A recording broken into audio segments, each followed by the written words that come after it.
Great,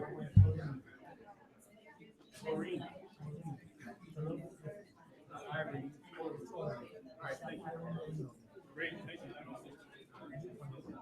Yeah. How about you? All right, everyone, I think it's about time to get started. I'll invite you to take your seats, please, if you would. Okay, well, on behalf of the University of Maine, the Sustainable Consumption Research and Action Initiative, and our organizing committee, I am very pleased to welcome you to our second international conference. My name is Cindy Eisenhower. I'm an assistant professor of anthropology here at UMaine, also affiliated with the Climate Change Institute. And I just wanted to spend 1 minute to talk about SCORAI. SCORAI is an international network, as many of you know, of approximately 1,000 researchers all around the world, united by a common interest in more sustainable consumption and production systems. So welcome to all of you who were able to make it here. We have a really exciting program. I couldn't be more pleased with how it came together, honestly. Wonderful. All sorts of different disciplinary backgrounds represented, everything from industrial ecology and ecological economics to humanities ethicists and anthropologists and sociologists. So it's really wonderful. There are about 150 of us, and we are representing more than 20 countries. So wonderful, very international. The goals, as you may know, for this conference, I just wanted to read them really quickly. Once again, I know many of you saw them in the call for papers. The continued development of a network for the interdisciplinary and international exchange of ideas, research, and best practices related to sustainable consumption practice and policy. The presentation of innovative research and applied projects that improve our understanding of the consumerist lifestyle and/or provide original insights into processes of social transitions in the context of ecological limits, unequal distribution, and economic globalization. And then finally, the generation of collective insights into key strategies, policies, and institutions designed to foster alternative means to pursue individual and societal well-being. So, we are also joined today by several members of the public. I'm not sure how many of you are aware, but we have been able to open the keynotes up to the public, the campus community, and the local community with the very generous support of the University of Maine. Some wonderful sponsors that I will also recognize later tonight, but I wanted to recognize them briefly here. Among the supporters of the conference, of course, is our VP of Academic Affairs and Provost, Dr. Jeff Hecker. So I'm very pleased that he could be here to introduce Dr. Ehrenfeld today in just a moment. But before I invite Dr. Hecker up, I would like to invite my co-organizer, Philip Vergot, who will talk just for a few minutes to start to frame our discussion over the next few days. So thank you, Philip. Thank you, Cindy. So, it's such a real pleasure to working with you and with the other members of the organizing committee to make this all possible. And welcome you everybody here. It's great to see so many friends and also so many new faces. So SCORAI is alive and kicking. It's hard to believe it's only 8 years since we started very modestly at Tels Institute. This is already our second international conference, and I think that we have made great progress, if you may. We're not proud of growing because we are all about people. Right? So that's not what we do. We are only growing in quality. So we are going to listen to presentations from scholars and practitioners. We engage in discussions, in dialogue sessions, and in plenaries. And we are enjoying the hospitality of our University of Maine hosts. Thank you very much for hosting us and for all the technical support. We would like to thank the sponsors, the local organizers, especially Cindy, of course, Teresa McManus and Katie Can you use the mic? did a lot of the... Can you use the mic because we can't hear you very well. Yeah. Okay, I will stand here. I was told that mic would catch it all, but okay. So we would like to thank local organizers, apart from Cindy, Teresa McManus and Katie Wing, who did a lot of the technical administration and support and organizing here locally. We would like to, and of course the student volunteers, Thank you very much. The members of the scientific committee, who has been greatly helped to secure the scientific level of this conference, the SCORAI board, the keynote speakers. We are very glad that all the keynote speakers are already here. John Ehrenfeld, Georgios Kallis, Bill Rees, and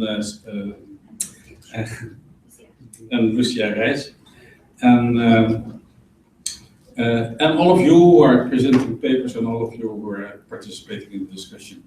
Thank you very much for your support and be very welcome here.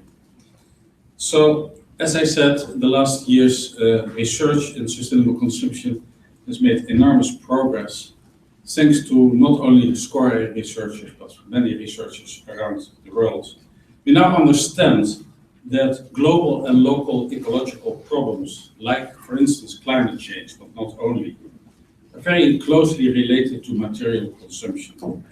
But consumption is not an individual act or practice, but it is embedded in the wider economic, cultural, and political system, very much linked to productions, investments, advertisement, and many other aspects of this global system.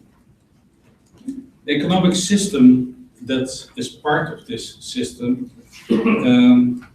has this ideology of growth, which does not sufficiently deliver human and ecological well-being, and it urgently needs to be changed. We will talk about this at the conference. The system also produced gross inequalities, including over and under consumption. Research on well-being has become part of the research community on sustainable consumption. And also the field of cultural studies, focusing on change in values, beliefs, and lifestyle. And research has shown the importance of inclusive and reflexive governance, as well as functioning democratic institutions as basic requirements for sustainable consumption. So in short, we're not mostly talking about individual consumption. Consumption is a lens into this complex system, which is unsustainable. So the question arises, can it be changed and how to change it? What are the leverage points for change? Could these leverage points be economic, cultural, institutional, political, or a little bit of all? Identification of these leverage points is really hard, and it's really harder to implement real change. We had this morning a pre-conference session on implementing the results of research into real practice and policy. It was a really exciting discussion, and those of you who were not there are welcome to join this conversation. Also, a few words about teaching. I think that we are really starting to teach sustainable consumption, this type of sustainable consumption at university level. Many teaching courses have been developed. The website has already collected a whole bunch of teaching experiences, and there are several sessions here at the conference that are dedicated to teaching. Very important, and very important to develop teaching materials. Still underdeveloped is the whole aspect of how to communicate sustainable consumption. It's the wrong word, right?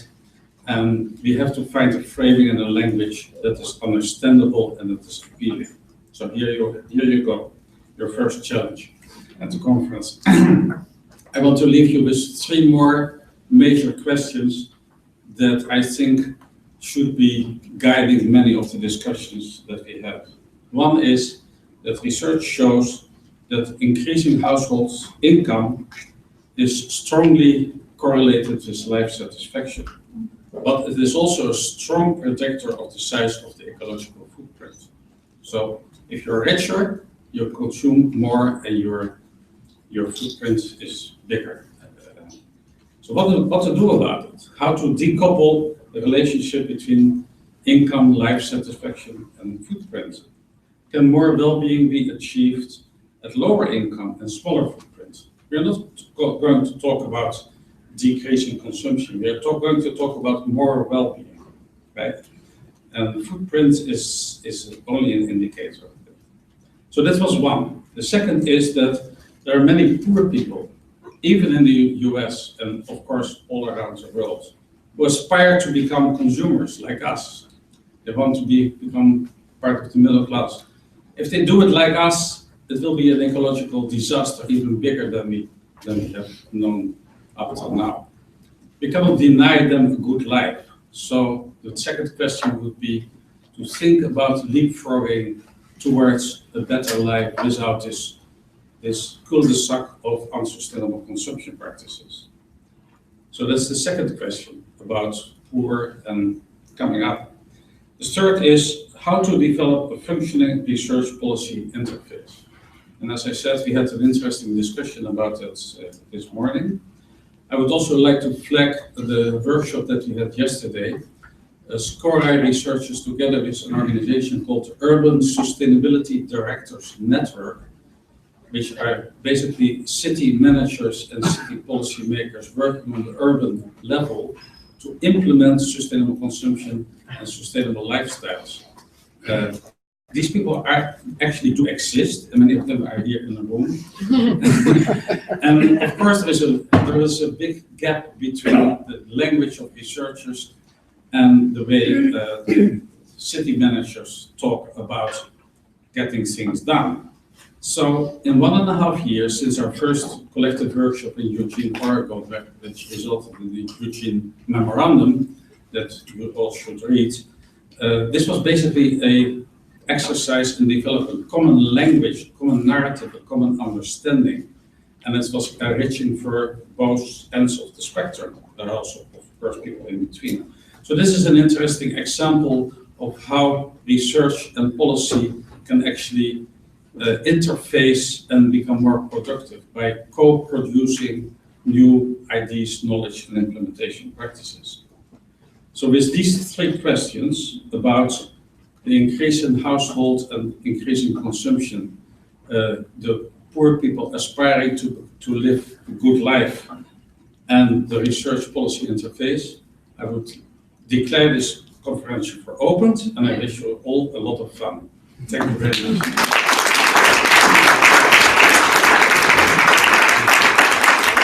Lots to think about, good things to think about.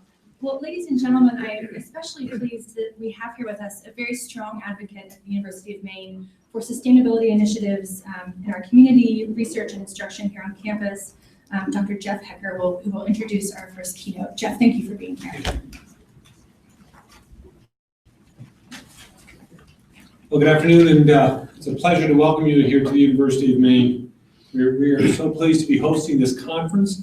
We're really excited about the breadth and the quality of the scholars that are assembled here on our campus. You know, I took a little time this morning, actually, to look through your program for the next couple of days, and I was particularly struck by and impressed by the multidisciplinary nature of the group that's assembled here. And I thought about a few things to say, and I realized I'm really preaching to the choir, but that won't stop me from sharing this couple of thoughts. I mean, as you know, if you think about the challenges of figuring out how human societies can thrive in a way that's sustainable, not only environmentally, but economically and culturally, and in a sense, as Philip said, of personal well-being, that those challenges are enormous. And of course, looking at that problem through a single disciplinary lens is unlikely to yield a satisfactory solution. So I was very pleased to see and excited by looking at the various perspectives that are brought together here at the conference. I think the values of your organization in many ways align with the values of the University of Maine.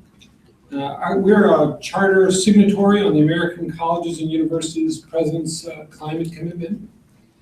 And if we look around campus at some of our particularly strong research centers, they have this focus around sustainability and broader issues around preserving the world in a quality way. You look at, for example, the George Mitchell Center for Sustainable Solutions. At the Mitchell Center, University of Maine scientists are partnering with communities around the state to tackle real-world problems and look at how local communities can create sustainable solutions. Their theme is knowledge to action. And we're not an ivory tower here, but we're taking what we know as scientists and working with communities as partners to address real-world challenges.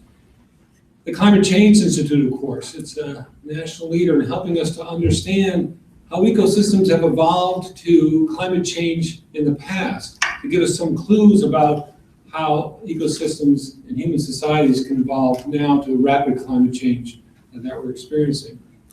In our Advanced Structures and Composites Center, where they're doing truly groundbreaking and very exciting work on renewable energy, the focus now is on offshore deep sea wind energy, and they're making great progress there.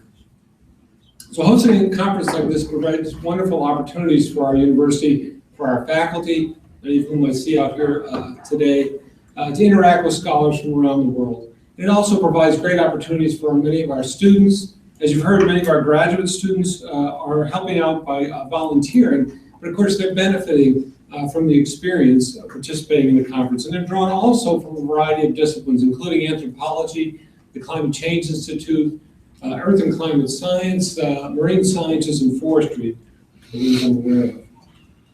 Now, before I introduce our keynote speaker, let me close my welcoming remarks by encouraging you to make our campus your home over the next couple of days. We are very fortunate to live in a very beautiful part of the world, and we're very fortunate to have a very beautiful campus, and we invite you to take advantage of it. We want to share our good fortune with you. So I hope you'll take some time. I know you'll work hard and attend many sessions, but take a little time to walk around and enjoy what we have to offer. Now it's my pleasure to introduce Dr. John Ehrenfeld, our first keynote speaker. Dr. Ehrenfeld was director of the MIT program on technology, business, and environment for many years before his retirement in the year 2000. He then moved on to become executive director of the International Society of Industrial Ecology, a position he held until 2009. Dr. Ehrenfeld is a prolific scholar. He's a chemical engineer by training, but he's a prolific scholar with well over 200 papers, books, reports, and other publications. Two of his more notable books include Sustainability by Design and Flourishing, a frank conversation about sustainability. Dr. Ehrenfeld made most of his career at MIT, but we're going to partially claim him as a Mainer because he spent many summers here in Maine for the last decade or so. And although I just met him, I can tell you at least one thing about him, that he must be a remarkably patient man because he is an avid saltwater fly fisherman. If you have any experience with that, you know what I mean. Please join me in welcoming Dr. Ehrenfeld to this.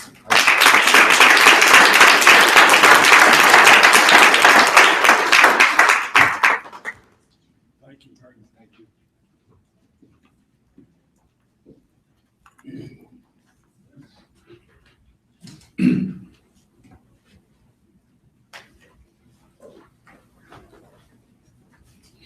Well, before I begin, after Cindy's remarks and Philip's, my comments are largely directed at us. That's, for me, the rich countries, the United States. So you should be listening with that filter. So let me begin with something I suspect most of you know, but haven't explicitly brought into your thinking about transitions beyond a consumer society. The fact that societies are complex. Understanding complexity is essential in designing any kind of transition to a different world. So I'll begin today by talking about complexity and its relationship to transition. I'll organize my comments about the 5 topical areas around which this conference has been organized. Since I'm speaking to a relatively sophisticated audience, let me offer a typical academic description of complexity. Earth systems, for example, are complex in the technical sense, exhibiting nonlinear interactions, multiple sustainable states, stable states, fractal and chaotic behavior, self-organized criticality, and non-Gaussian distributions of output. Multiple mechanical, chemical, biological, and anthropogenic processes may be active and interacting at the same time and place. But now let me offer another definition that I believe fits this conference much better. Complex system. A system with numerous components and interconnections, interactions, and interdependencies that are difficult to describe, understand, predict, manage, design, and or change. That's our challenge. Complex systems behave in strange ways. They're not amenable to description via the usual deterministic, scientifically based laws that we use routinely in mechanical systems, even those that are very complicated. Multiple stable states create the possibility of jumps from one behavioral regime to another. For example, in the collapse of ecosystems. If a healthy ecosystem is excessively stressed by overharvesting, it may collapse into a morbid state that cannot be restored. Revolutions like the French in human societies are another form of rapid regime change. Alternatively, change can occur more slowly, as in the transitions between successive sociological eras of human history. Modernity emerged slowly from the Middle Ages and now rests on cultural institutions distinct from those that preceded it. Today, I'll be talking only about gradual transitions.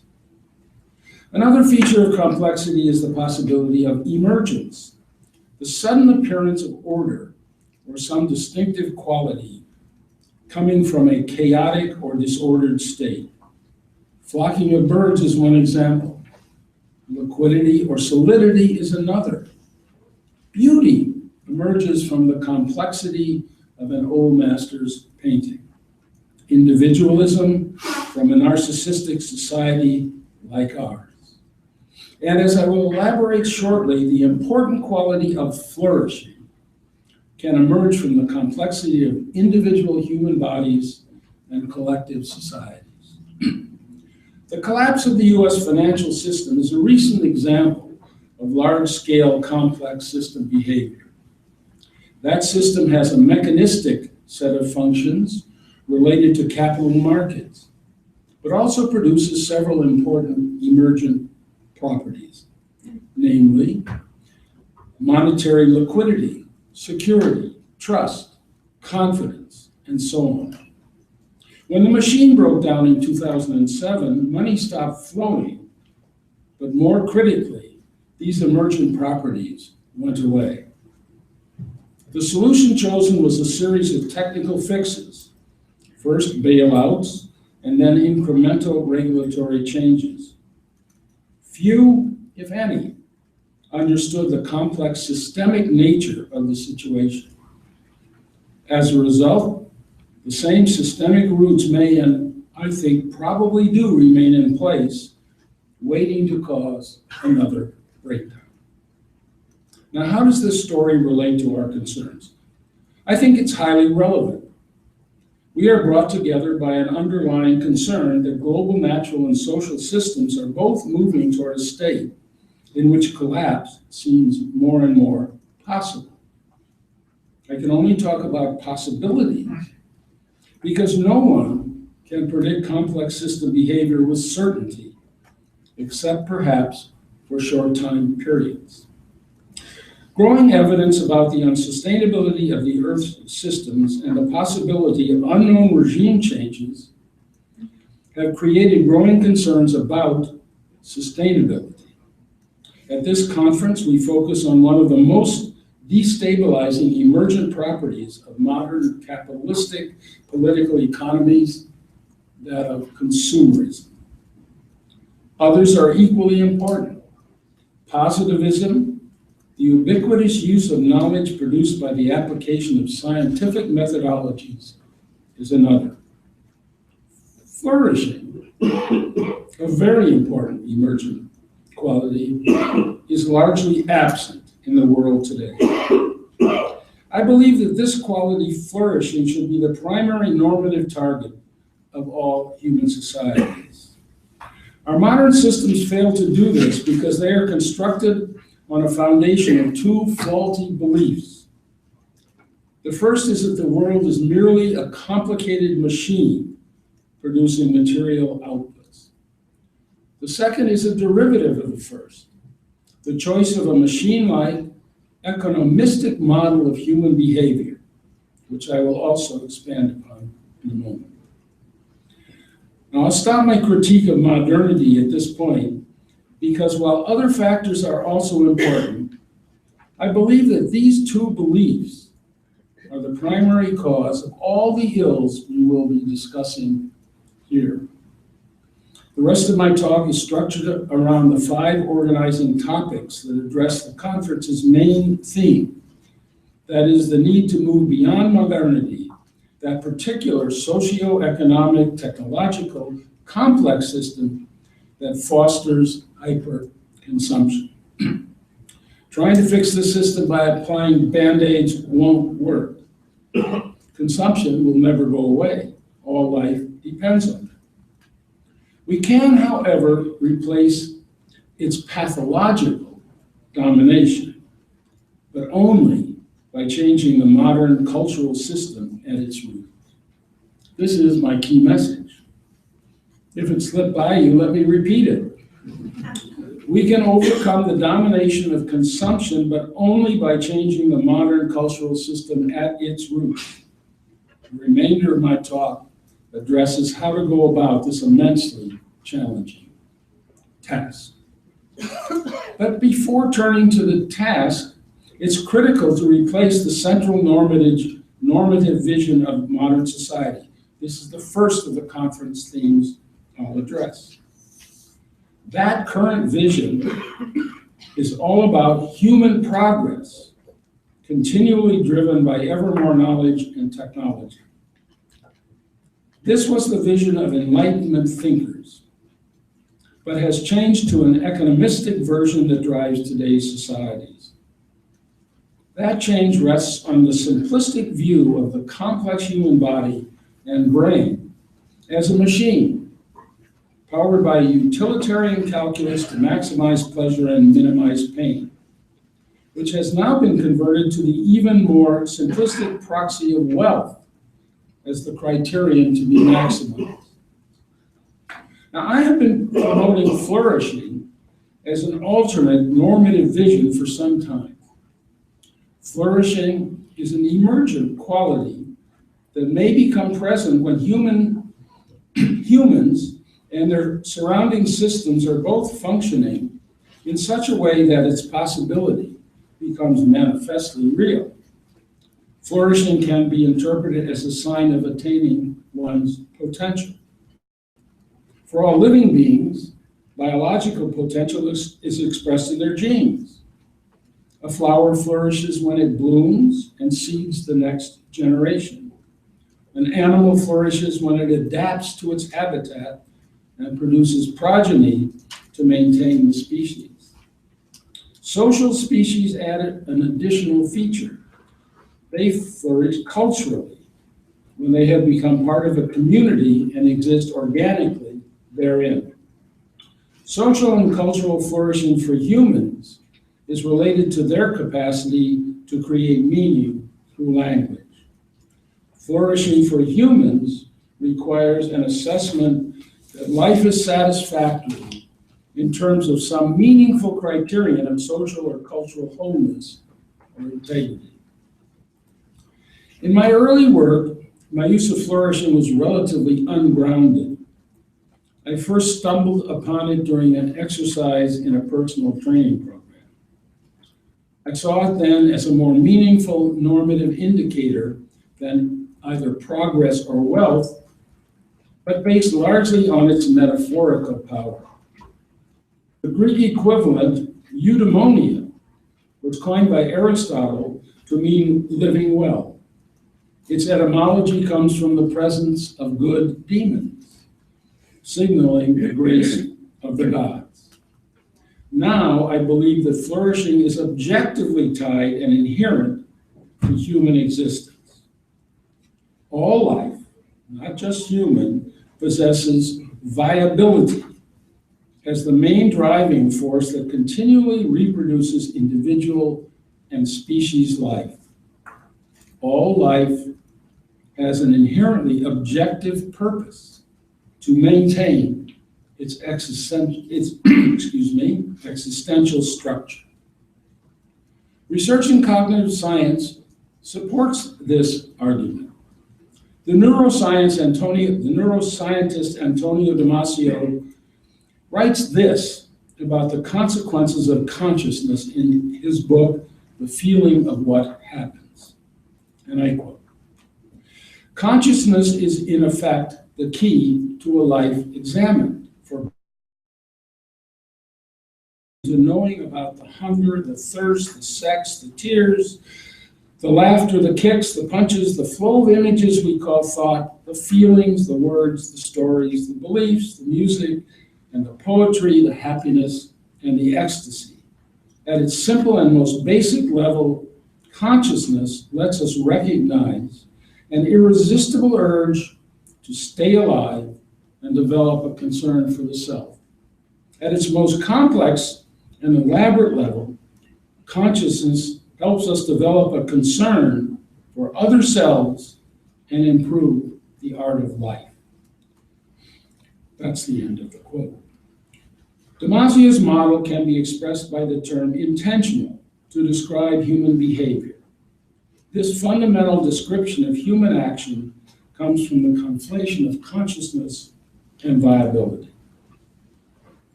So now let me address the next conference theme, theories of social change. I'm not a sociologist, but I've read widely enough to discover the theory I find most consistent with complexity, the structuration theory of Anthony Giddens. Giddens argues that societies work on top of a four-part structure. First, two sets of rules. One, signification rules that provide meaning to our perceptions. In the vernacular, they are our beliefs. And two, legitimation rules that designate appropriate actions for whatever has been signified. In everyday language, norms.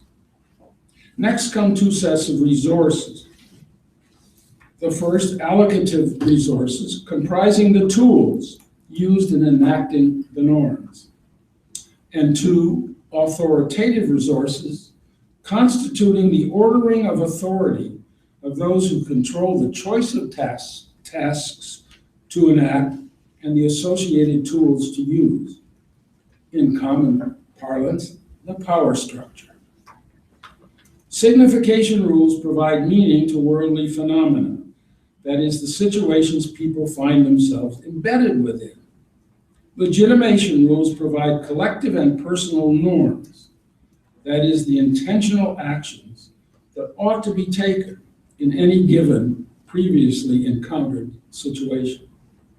Tools are the means to enact the norms. In any collective assembly of people, an ordering of authority develops in which some people begin to dominate others in assigning tasks and allocating the necessary tools. These rules appear to be very similar to the processes that run our human cognitive systems. Now, I've been rather detailed here because these rules will be the basis of the transition strategy I'll propose in a few minutes. The next part of Giddens' model is the source of its name, structuration. Structures, Giddens writes, are, I quote, both the medium and the outcome of the practices which constitute social systems. In a kind of dialectic cycle, people shape the structure, and simultaneously, the structure determines what people do. As life goes on, the four elements become more and more embedded in the brains of individuals and also in the metaphorical collective memory. However, when a change takes place in any one of the elements, it creates changes in the other, resulting in a new pattern of behavior. A classic example of structuration comes from the management literature and is the resultant reordering of authority that followed the introduction of CAT scanning technology into the medical world. After this new tool was introduced, the role of the technician was enhanced relative to the radiologist. A higher skill level is now required to operate the machines. Structuration provides the key to change, as I'll further elaborate. Each successive sociological era has come about through the structuration process. Modernity followed feudalism, as new beliefs about the nature of the world and human beings were being produced by the new scientific tools coming from thinkers like Descartes and Newton. Adam Smith's self-interested model of human being, Homo economicus, is another signification rule that has profoundly influenced social structure and is the primary, but not the only, causal factor between present-day consumerist cultures. New power structures arose as other rules. All laws and regulations are legitimation rules. They came into being. Inequality and increasingly oligarchical authoritative orderings have arisen from the workings of such rules over time. I find Giddens' model attractive because it sees change as evolutionary, not revolutionary. It suggests that one can discover effective levers of change pragmatically by modifying one of the four structural elements and adjusting the course according to what happens. Now that's a good segue to the next part, offering some thoughts on the next conference topic, that is specific strategies for successful transactions. The basic strategic framework I propose is to replace those structural elements of modern culture that produce hyperconsumption and other ills with a different set that would a priori appear to exert transitionary forces going in the right direction. Now note that I'm using waffle words here, not because I'm unconfident of what I'm about to say, but in keeping with the inherently unpredictable nature of complexity. Now, having just said that, I do believe that the most powerful lever of change is beliefs, that is, the rules of signification. Beliefs are particularly important because they form the primary basis for human action and lead to the creation of habits, both good and bad.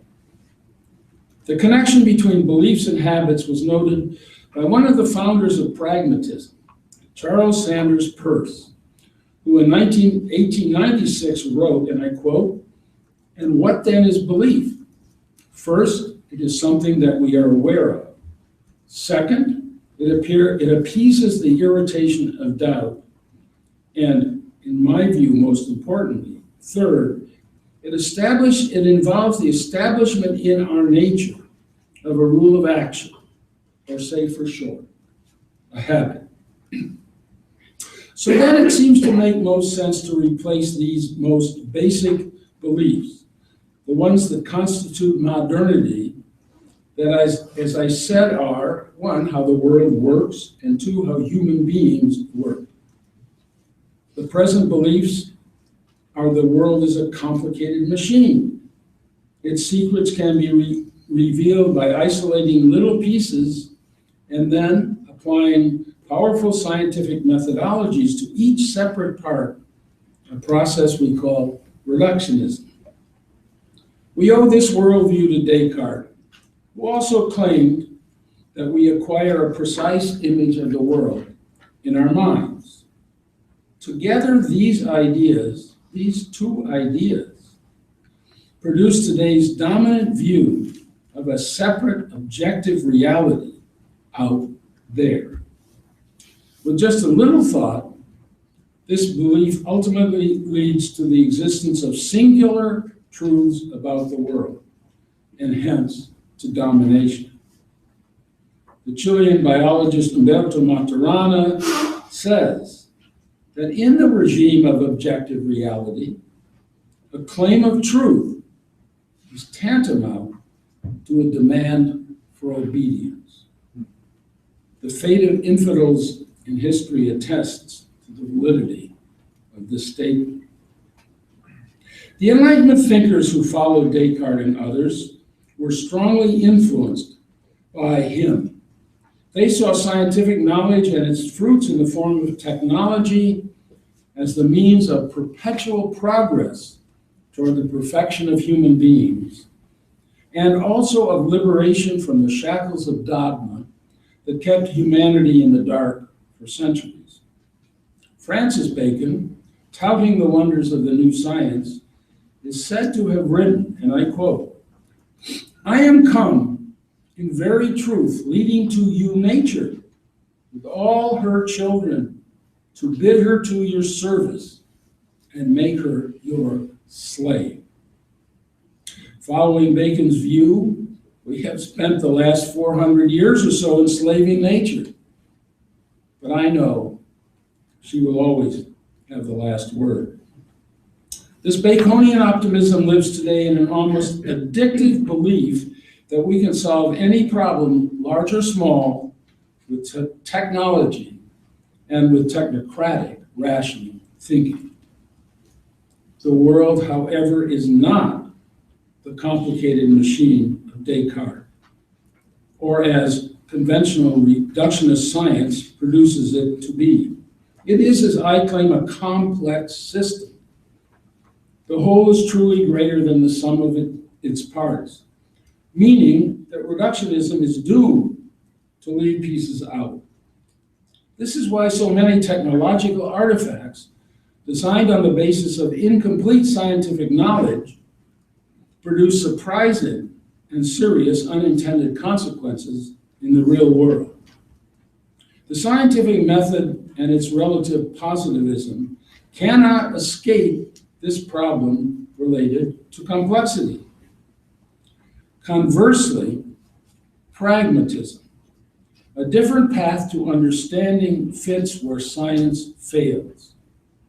Pragmatism entails a process of collective inquiry designed to gain understanding, a different kind of resource than reductionist knowledge. Pragmatic inquiry deals with problems obstructing progress toward normative objectives in complex systems, ranging from backyard gardens to whole societies. John Dewey, the American pragmatic philosopher, wrote, and I'll quote again, "The mind of man is being habituated to a new method and ideal. There is but one sure road of access to truth, the road of patient cooperative inquiry, operating by means of observation, experiment, record, and controlled reflection. It is constituted by a method of changing beliefs by means of tested inquiry, as well as arriving at them." End quote. Dealing with a complex world is more like gardening than driving a car. Truths emerge from observations within the system we want to understand. Pragmatic processes minimize distortions and omissions resulting from methodological reductionism and the ineffective use of quick fixes, and thus also minimize unintended consequences. Like formal pragmatism, systems thinking similarly questions the applicability and effectiveness of conventional disciplinary knowledge based on reductionist science. The modern model of human nature is the second important constitutive belief.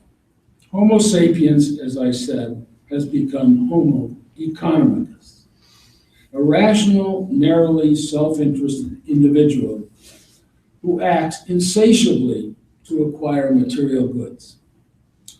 Erich Fromm, the eminent psychotherapist, argued in his book titled To Have or to Be, that during the progression of modernity, we have moved from a being mode of life to a having mode of life, with a concomitant loss of what it means to be human. The having model of human nature has given us neoclassic economics and its imperative to grow, as Philip mentioned. Also a market economy, hyperconsumption, and very high levels of stress.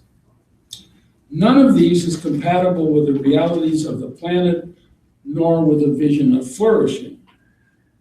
The combination of a finite planet and an insatiable predator is ultimately catastrophic. Accordingly, the second change I propose is from Homo economicus to Homo caritas, human existence based on care. Care, not need satisfaction, is, I believe, the primary attribute of human existence. To repeat, ontologically or existentially, humans are caring, not insatiably needing creatures. We exist as human beings, beings with a capital B, to emphasize the verbal form of this word. We exist as beings, as opposed to other animals, by virtue of our conscious attention to the world, enabled by our extraordinary brain. I pointed to this earlier with a quote from Damasio, who writes that consciousness leads to an irresistible urge to stay alive and to develop a concern for the self, other living selves, and to improve the art of life. Care, in this existential sense, is not a psychological affect. We perceive, attend to the world, and interact with it. Always we care for it. Heidegger, the philosopher, says that caring is, and I quote, having to do with something, producing, attending to something and looking after it, giving up something and letting it go, undertaking, accomplishing, evincing, interrogating, considering, discussing, determining, and so forth. We have evolved biologically and culturally through caring interactions with the world. Our emotional range arose out of our attentive to the world and to other creatures. However, caring has retreated into the shadows under the onslaught of the economistic model of modern human beings. Now, I didn't invent this caring alter ego. Fromm recognized the importance of being, and so did other great thinkers. Abraham Maslow, whose work evolved from the deficit psychology of need to the positive domain of beings, wrote, and I quote, "Being brings with it a more efficient perception of the world and more comfortable relations with it."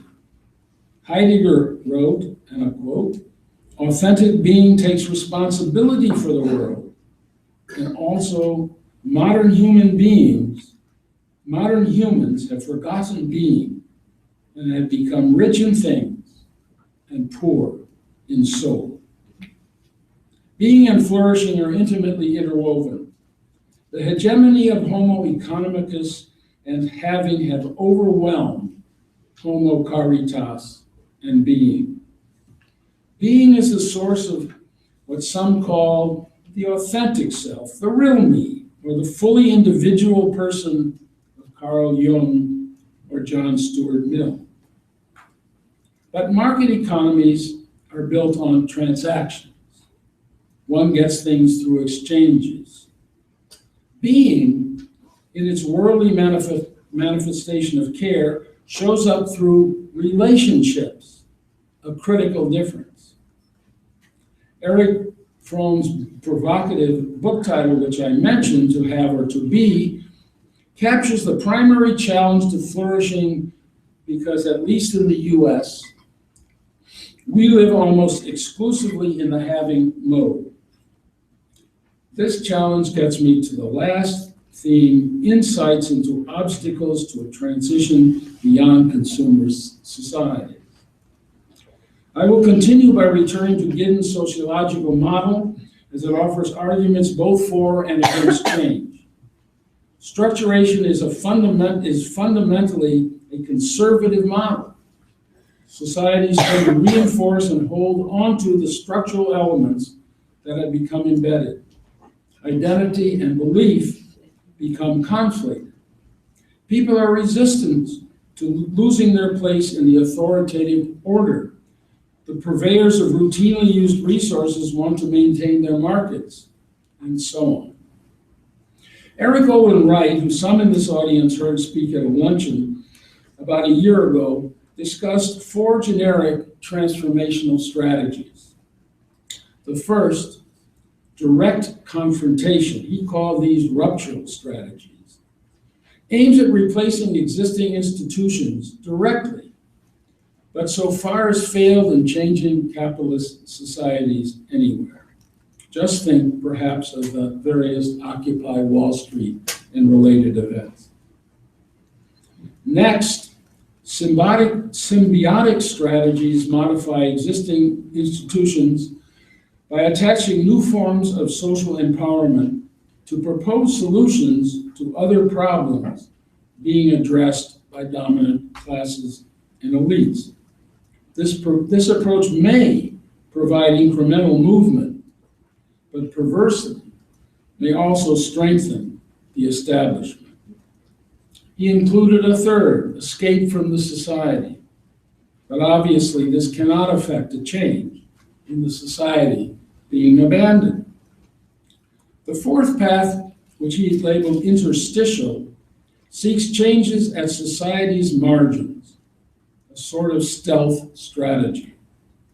He saw this as the most likely to work, but unfortunately not likely to produce major changes, not an overwhelmingly hopeful response to the overall confidence theme. But like Wright, I would choose the interstitial path. Here are a few examples. Academic institutions should begin to add transdisciplinary academic and research programs to the highly splintered reductionist disciplines that have become hegemonic. They should introduce pragmatic methodologies to complement traditional analytic frameworks. Management schools and schools of public policy should favor pragmatic approaches to policymaking and administration over the virtually exclusive technocratic or science-based frameworks in play. System thinking practices should be injected everywhere, as they tend to mitigate reductionist thinking. Relational-based local economies, for example, barter, time banking, and sharing, of which I know you'll be hearing more, should be expanded beyond the few experiments that have been established. More worker cooperatives like Mondrigan would implicitly embed the idea of care in non-hierarchical authoritative orderings. Damasio and other neurosciences have important inputs about initiating change in individual humans, the starting place for all societal change. Scientists now describe the brain as plastic and structurally coupled to the outside world. Neuronal structures continually change as perceptions of experiences are received and embedded in the brain through reflection. Learning and doing are intimately coupled. Routine actions embed neuronal structures more and more deeply over time. Merely introducing people to new ideas, especially adults whose brains are already largely fixed, will not replace behavioral patterns that have become habitual. To replace the idea of wanting things with caring, people must act in new ways. Anyone who has already accepted the importance of caring must practice it in ways that are obvious and persuasive to others. Caring requires skills that have been lost in the relentless pressures of modern capitalistic societies' emphasis on individual individualism, and competition. The premise of scarcity that underlies neoclassic economics and the institutional norms that follow have given competition a hegemony over cooperation, a form of action more consistent with caring. The introduction of pragmatic inquiry will, by its nature, promote cooperation because the process itself is fundamentally egalitarian. Experts, like most of us here, are at a disadvantage because our well-established beliefs hamper our ability to see what is really happening out there in the real world. Individuals can be caught the missing skills necessary for caring. Two such skills are empathy and reflection. Empathy is essential because caring actions are always aimed at serving the other, whether human or not. Cognitive science findings suggest that humans have neuronal structures that mirror, that is, perceive another situation. Modernity has swept away much of our natural empathetic capabilities, along with care, as I noted above. Intriguingly, years before he changed his mind and gave us the self-interested model we still cling to, Adam Smith believed that human nature was based on empathy, a prerequisite of caring. I often muse about what the world might be like if he died before writing The Wealth of Nations. Dealing with a complex world is more like gardening, as I said, than designing a computer. I believe the road to flourishing is open and clear, but the end is a long way off. The cultural forces opposed to change, especially at the roots, will fight tooth and nail to sustain the status quo. That's one important reason to stop talking about sustainable this or that and start talking about flourishing.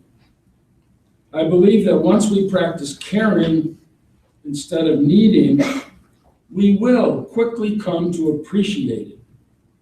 Dealing with reductionism may be harder because so many institutions are built on a Cartesian objectivist foundation. The academic institutions you represent are examples par excellence, but so are all the other institutions represented here. I have a sense it will be more difficult to give up the comfort of reductionism and positivism than it will be to give up the emptiness of insatiable need.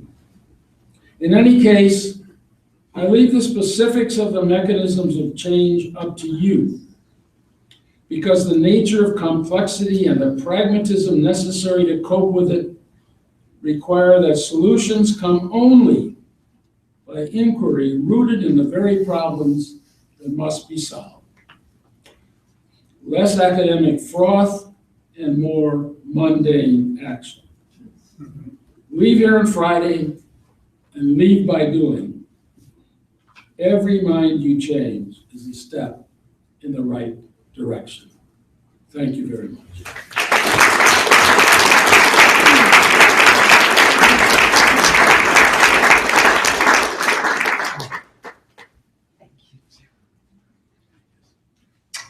We can do that, Wilfred. This is a small gift. Oh. It's going to go for you. Thank you. So, my name is Halina Brown, and I will moderate the discussion that will follow. I think this may not be on.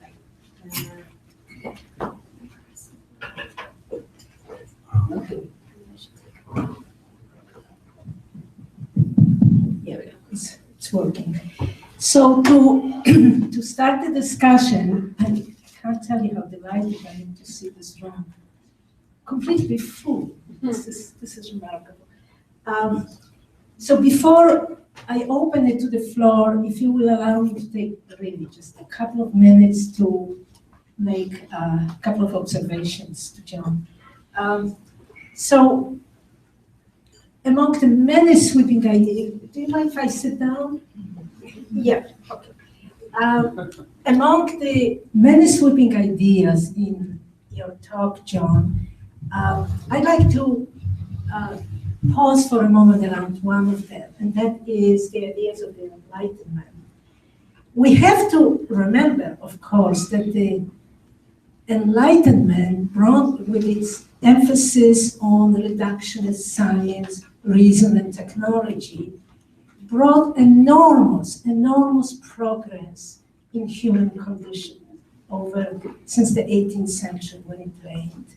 Human lives became longer, healthier, less brutal, more humanitarian. But like all systems of beliefs and theories, Enlightenment has its life cycle.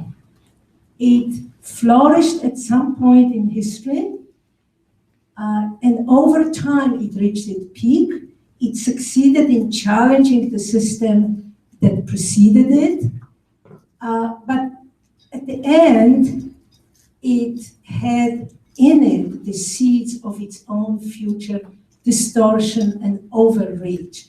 Homo economicus being one example of it. So, John, you propose two new organizing principles. One for social organization that is caring, and one for the production of knowledge, pragmatism. This is a really bold proposal. And you stress that this new belief system can actually evolve through practice of it. That's another bold idea.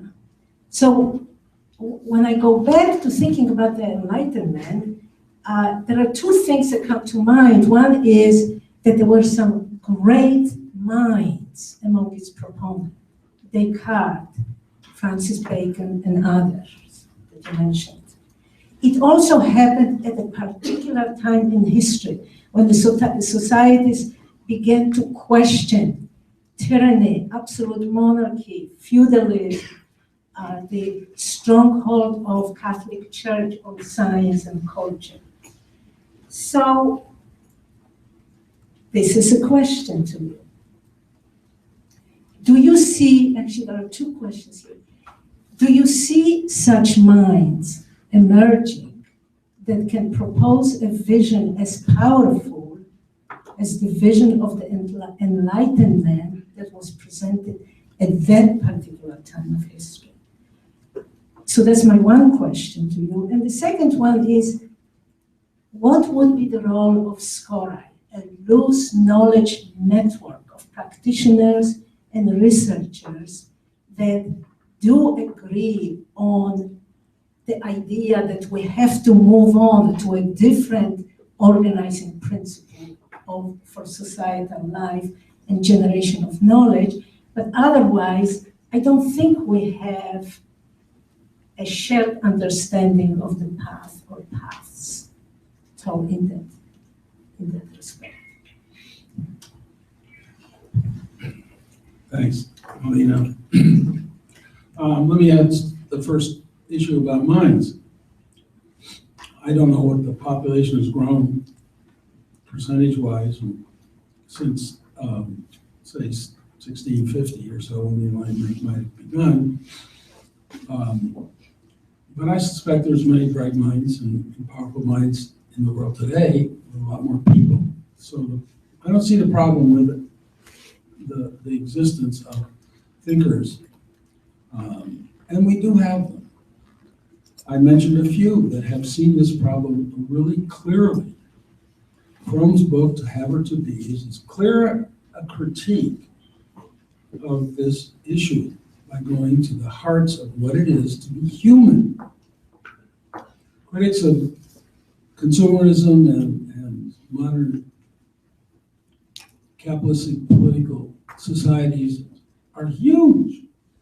There are many persuasive. Karl Marx was one of them. These are great minds.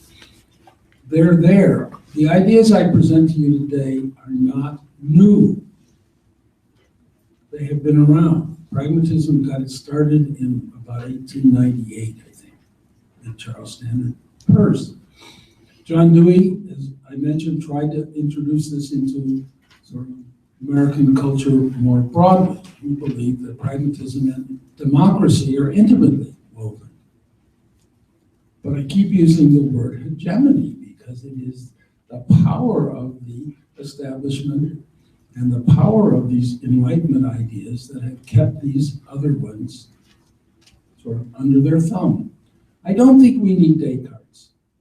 I don't think we need new ideas. I think we have already enough knowledge to move forward. Changing sociological eras has sometimes been compared to a Kuhnian revolution, Kuhn's model of scientific revolutions. But there's one big difference. Scientific revolutions in Kuhn's ideas come about when scientists have really run out of ideas that can explain the world. And so they need to start from scratch with new ideas. It's not true about sociological change. You can build them on ideas that are already out there, but they're just lying in the shadows because they're not picked up yet by the powerful.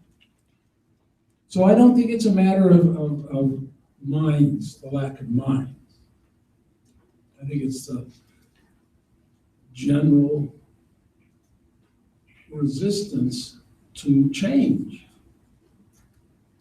That is what a group like SCORAI, come to the second question, can begin to do. I think that Eric Olin Wright was pretty savvy. We heard this at a SCORAI Tell-Us luncheon about, I don't know, a year or so. I think he's right that revolution isn't going to work.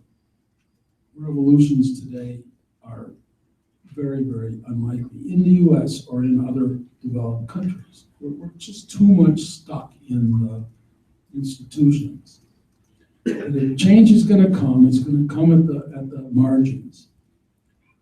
And we're going to then have to be much more patient. So a group like yours, if you are of a mind to do this, because you're concerned about this problem, can go begin to introduce what I say are necessary changes in belief structures. And as those become manifest in practices, this problem of structuration can give it a chance. It works out really quite interestingly. So what you can do, if you believe that this is a way to more or less permanently solve the problems that you see incremental change, then you have to go out and think of ways to put it into practice. Those who are academics here, encourage your faculties to start thinking more transdisciplinarily. And I'm serious about introducing pragmatism as an alternative to analytic thinking. I use the word understanding very, very carefully, deliberately, not knowledge. Because what one gets from pragmatic inquiry is not the same as one gets from analytic methodologies. You really begin to understand. That means you sort of gets embodied because the process involves your whole soul.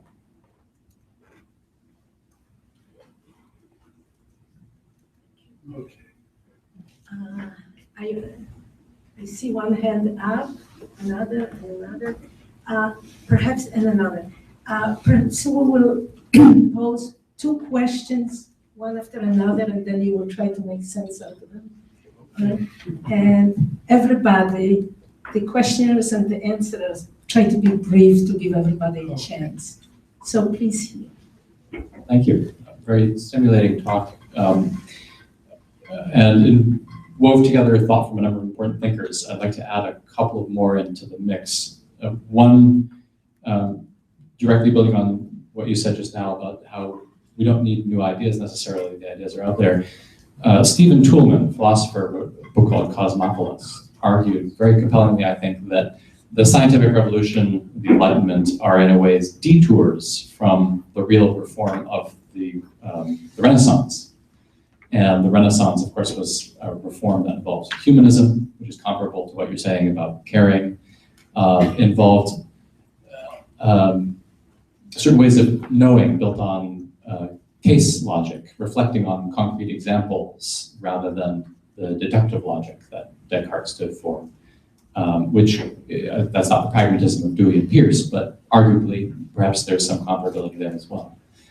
And second, I'll try to be very brief about this one as well. If we're talking about flourishing, we're talking about virtue ethics. Aristotle, of course, stands at the head of that tradition. An important thinker in the 20th century was Alasdair MacIntyre, who argued that to be good is to be good at something, to be good in a role, whether that's playing chess or being a parent or a teacher or a soldier or a violin player. And that involves cognitive work of understanding the shared rules of the game, and involves moral work and effort of striving to be excellent within the constraints. And there may be several ways that that would be applicable here. One way perhaps would be to think about inventing or recognizing a shared game in our culture around our material culture of sustainable consumption or downshifting or voluntary simplicity as being a shared game in which we can recognize shared rules and strive to be excellent at that game. Thank you. Can you please say your name when you ask? So there is a moment here. No, that's Shall I try it without micro? Or? There is a mic coming to you. It's running. The mic is running. Yeah, thank you. Very inspiring. Nevertheless, I'm not convinced that a shift from having and wealth to being and flourishing will be the full solution. Because if we look at the maybe really problematic increasing consumption activities from an ecological point of view, I think it's more about being. For example, airplane traffic, as we probably all here understand, that this is not a thing of having, but part of being. The whole holiday industry, nutrition, also the housing problems, warming, cooling. I think it's not about accumulating stuff. It's about a specific kind of being. And so I think as long as, for example, in Germany, an airplane flight from Berlin to Barcelona is much cheaper than a train from Berlin to Munich, I think we still will have this problem. So I think it's not only about consciousness, and I think it's about maybe your idea of caring will help us to accept legislation which would adjust individual flourishing with flourishing of the whole society, which is not the same, or might be contradictory. Let me just ask, is there any question that follows up on that thread that we should now? Okay, so limited yes. scope of memories. Yes. To the first questioner, all I can say is right on. You're making my point. There are many others that you or I or others in this audience could mention that contribute to the two mainstream ideas that I mentioned. To the second questioner, I couldn't agree more. These ideas aren't going to be by themselves the answer to this problem. We have embedded institutions that are hyper-consumptive. But we have to start somewhere.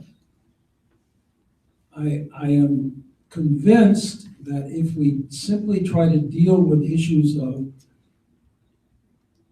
footprint, I'll use that as a broad sense to respond to what you're talking about, we're doomed to failure because of the particularly because of the concern that Philip raised. There's 6 billion people on this planet. We're going to have to deal with increasing levels of consumption in parts of the world which will become more affluent as time goes on. So we have to have two sets of parallel activities, the ones which SCORAI and other institutions like SCORAI have been pushing. They're largely ways of changing levels of footprint, whether they're by regulation or changes in local institutions. But I don't think that's enough. It's a belief I have. I can't say any more. Cultures have grown and been built on ideas. And I don't see our world changing as modernism is being exported. It's time to stop. It's not gonna, it can't be controlled by technology or rational thinking. I see two questions here next to each other. Thank you. Lucy Middlemist from the University of Leeds in England. I have a comment first, and it's followed by a question. The comment is that I very much enjoyed your talk. I was very excited to see the title. I'll come on to this in the question. But I felt that it was a rather simplistic picture that you're painting of this need from a shift from competition to cooperation, or from Homo economicus to Homo caritas. For me, the problem is not that cooperation is not there, it's that competition is currently hegemonic. So caring is a very gendered thing. And if we look, there's evidence to show that caring as performed by very often by women, whether it's upwards for the older generation or downwards for the younger generation, hasn't actually changed much over time, despite changes, massive changes in society. Certainly I have evidence for that in the UK. I think that caring and cooperation are just not part of the modernist vision that you're trying to change. But in the spirit of that, I think it'd be really nice if we threw the idea of human nature out altogether. So rather than switching from a Homo economicus to Homo caritas, why don't we just accept that people are complex, which again is very much in the spirit of what you're talking about, and their actions are complex, and human nature itself is complex. So why try to pin it down to one particular thing? I would be a bit concerned with taking human nature as Homo caritas, because I think that's also rather simplistic. Not every human being is caring. Thank you. My name is Manisha Anantaraman, and I'm from St. Mary's College in California. My question kind of ties on to Lucy's question, but I'm wondering about questions of structural oppression in relation to the concepts of flourishing and caring. So to explain, I don't think the fact that these ideas of reductionism or utilitarianism or a transcendental relationship with nature, the fact that they are hegemonic is a product of colonialism. It's a product of power struggles. So keeping that in mind, right, how do we think about, well, in a world where there is structural oppression, where care work goes uncompensated and reserved for particular bodies who carry them out, or where kind of the Western scientific knowledge paradigm exists about, how do we understand this transition to flourishing without thinking about structural oppression?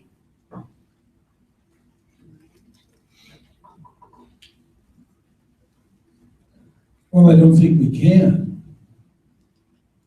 And I'm not arguing we shouldn't.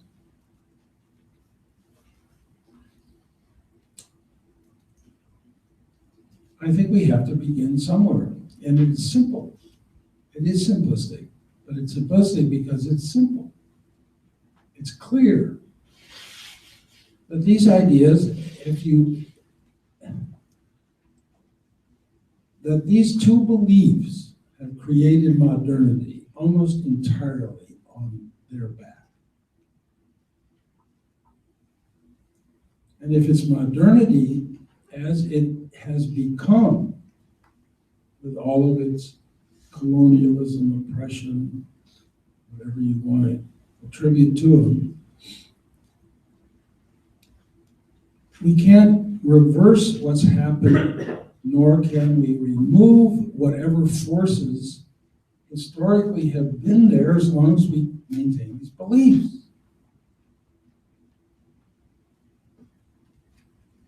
Modernity has been wonderful, no question about it. Life today in this room is much better probably than life in some auditorium in 1650. But as Helena said, it may have run its course. Well, I'm saying, okay, try some of these ideas. They make sense. It isn't human nature as a mechanistic model. It's an excess. I talk about caring as a kind of existential character of human complexity. I mean, the human being doesn't have a fixed nature. I think it's important to get away from the essentialist model of modernity. I believe caring is not such an essentialist model. Heidegger, who perhaps among all philosophers was most interested in the idea of being, and he sees it as caring, sees it as something that's different from the essentialist model, but it's hard to come up with words without getting right back into it.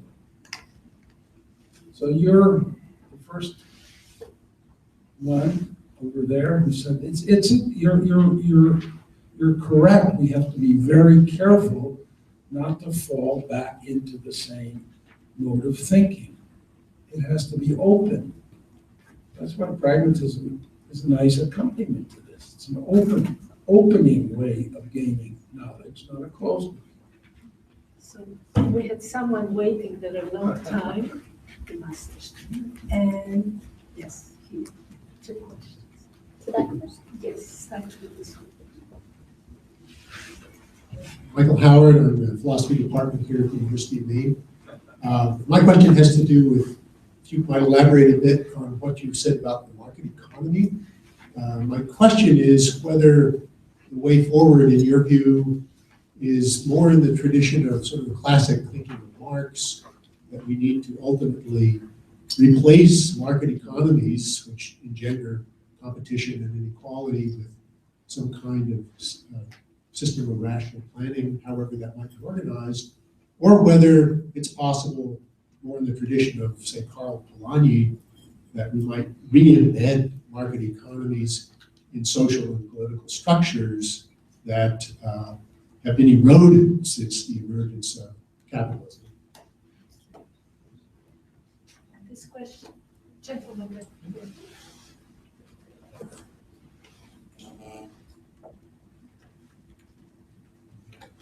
So the question I have is, do you think that we can achieve or come to this your idea of flourishing only with the powers of Western intellectual and philosophical thinking? So I think pretty much all of the people who have been mentioned in the discourse today come from that tradition, from the European tradition. Yet I think, going to the Enlightenment and the wonderful things that Enlightenment brought us, I think a lot of people would argue that it was, in fact, on the backs of many other people and cultures and ways of thinking and traditions in the world, indigenous people in particular, all over the world. So I guess my question, I really like what you've laid out today, but I have this niggling issue of whether we're still a little bit hubristic about not being ready to engage with existing other ways of thinking, indigenous in many of its forms around the world, in order to arrive at the kind of solutions that we have to find for ourselves over the next 30 or 40 years. Let me take the last one first, because I'll lose it if I don't. I very deliberately preface my comments today saying this is directed at cultures like ours. I think that there I am biased by my being part of this culture. I accept that there are other wonderful belief structures that can be found in other cultures that are not Western, primarily in nature. And that's a limitation to what I say. I've come upon these particular two ideas because I have probably been immersed in this culture. I don't know a great deal about other cultures, Eastern or indigenous cultures. I stopped looking, I'll admit, when I have come to believe that we can make the kind of changes that are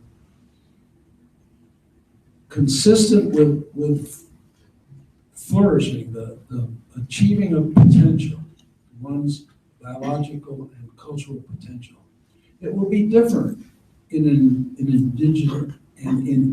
indigenous culture, but it will be flourishing. It will be a different set of practices that are organic to that culture. I think we're stuck enough in the West that we have to deal with our own system. So I see flourishing as being, reaching that potential in our culture, a culture which I think it necessarily is different. So I want to try to respond to you by saying, yes, there are things out there. I'm not the one to introduce them into this conversation, but I think they should be. I do agree with you.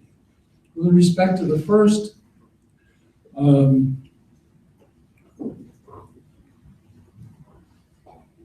I can't look far enough in the future to see a political economy in the West other than some sort of market economy. So it's my own limitations and vision that come from that. I think Polanyi's great transformation is something that's worth knowing about and thinking about.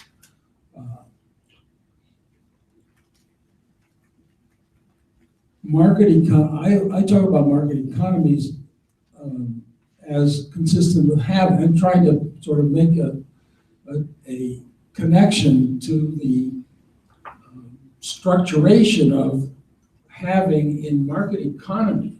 As long as we have continuously replaced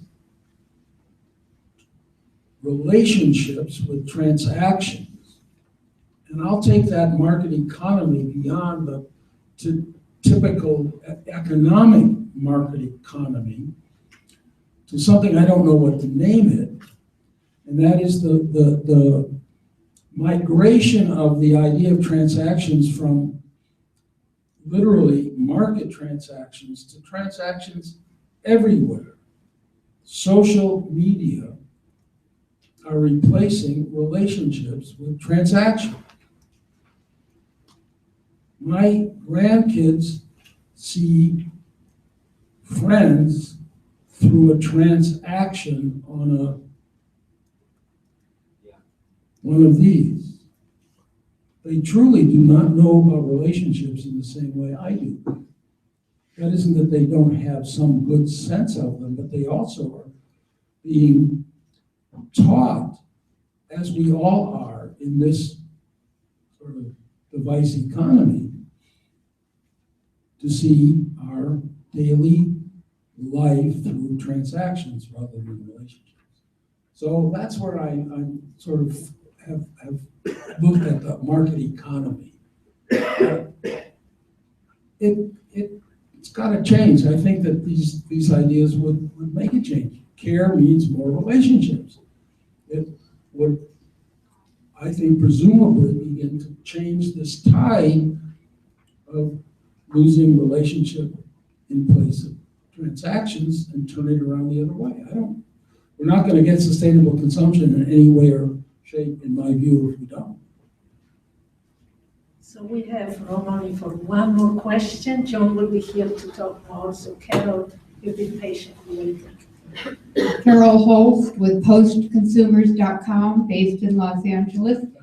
Do you think that using the tools of the mass market itself as a strategy might help to reach mainstream America, especially following on what you just said about the device economy.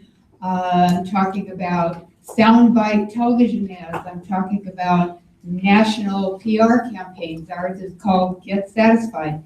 It seems like, a humorous and ironical way of working in the belly of the beast. I think you're onto something. I think when the message changes from here's something you need to here's something to help you care better by all the same mechanisms you mentioned, it can have a very powerful impact. But if the message isn't changed, it's just going to embed it even more. But I think you've raised an important reference to a powerful tool that, if it's used properly, can put forth these kind of ideas. Thank you. That's great. Thank you, John. Thank you, everybody. This was really a deeply thought-provoking opening of the conference.